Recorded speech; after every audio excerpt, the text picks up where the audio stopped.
Polresta Ambon terjunkan ratusan personil amankan ritual adat Talasi di negeri Pelau. Ratusan personel Polresta Pulau Ambon dan Pulau Lease diterjunkan mengamankan prosesi ritual adat Talasi di negeri Pelau, Pulau Haruku, Maluku Tengah. Hal itu disampaikan Kabak Ops Polresta Ambon Kompol Syarifuddin. Acara pencucian dan pembersihan keramat makam leluhur itu akan dijaga ketat sebanyak 150 personel polisi. Nantinya lanjut Syarifuddin, pengamanan akan dilakukan di luar keramat, dalam kampung serta di perbatasan negeri Pelau. Dia berharap acara Talasi atau pencucian dan pembersihan keramat jelang bulan suci Ramadan ini bisa berlangsung aman dan lancar.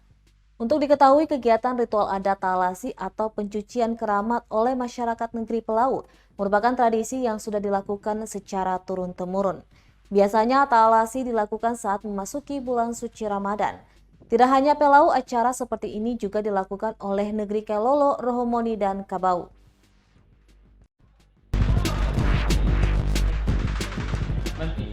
Sudah dari tanggal 16. Ini kan acara puncaknya tanggal 32. Tentunya untuk kesiapan pengamanan kita dari Polres sendiri sudah siap. Jadi kita komunikasi dengan Kapolsek sebagai pemilik wilayah hukum di sana. Kita kan backup Kapolsek atas permintaan dari Polsek. Jadi semuanya 150 Pak? Iya, kami 150. 150. Itu gabungan Pak? Iya, gabungan TNI Polri lah. TNI Polri. Iya. Harapannya Bapak itu untuk harapan ke depannya? Ya, harapan ke depannya ya semoga ya, ritual adat ini tetap bisa berjalan setiap tahun sesuai dengan agenda.